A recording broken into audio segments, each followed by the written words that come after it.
The FBI says its election command center is staffed 24/7 to deal with any election-related security issues that pop up in the coming days.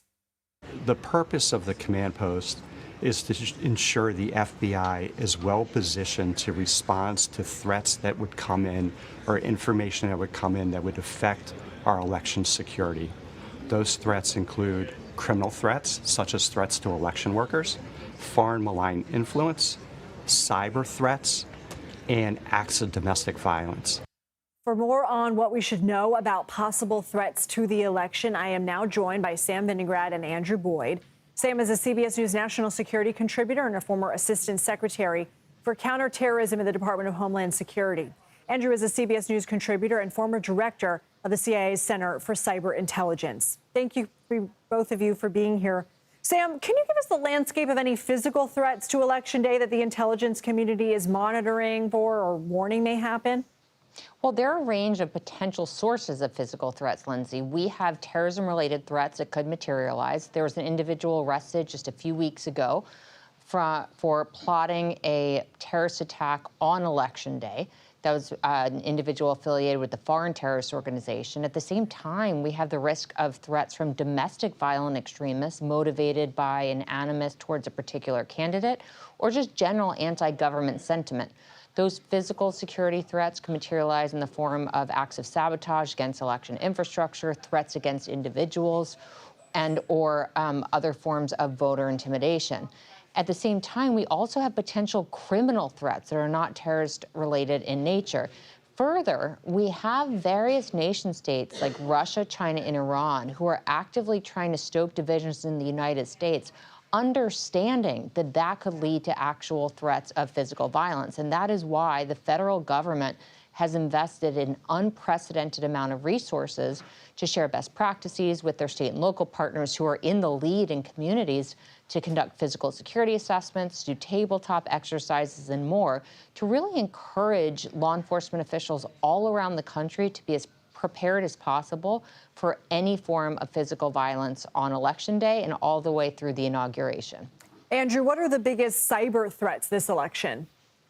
So as Jen Easterly, the head of DHS, has said, we have secure elections across all 50 states. The gravest cyber threat, I believe, is China, Russia, Iran, principally Russia, using cyber means to continue to sow disinformation, as we experienced today and was discussed earlier in your show. Hijacking websites on CBS, CNN, other news sources to disseminate disinformation. But I do think we've done a great job, both in the government and in the media, debunking these disinformation campaigns. But as far as actual cyber threats, ransomware attacks, I think there's a minimal threat on that.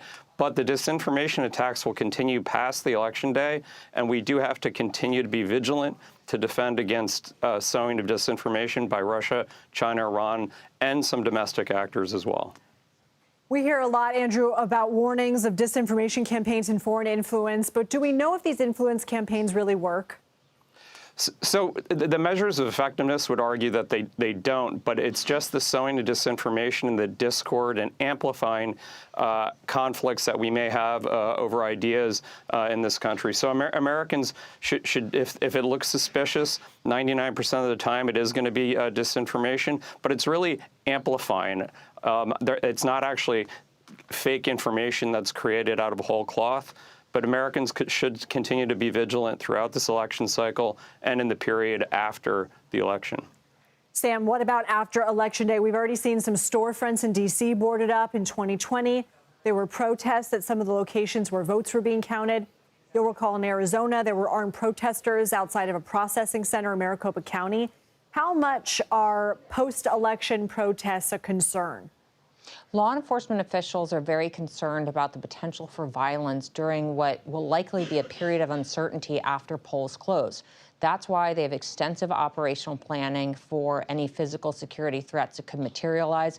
We, of course, have First Amendment protected activity in this country, but unauthorized activity that has the potential for violence or is intimidating or threatening will most certainly be met with a swift response by law enforcement at the state and local level, and as necessary, if state and locals request it, support from the federal government as well.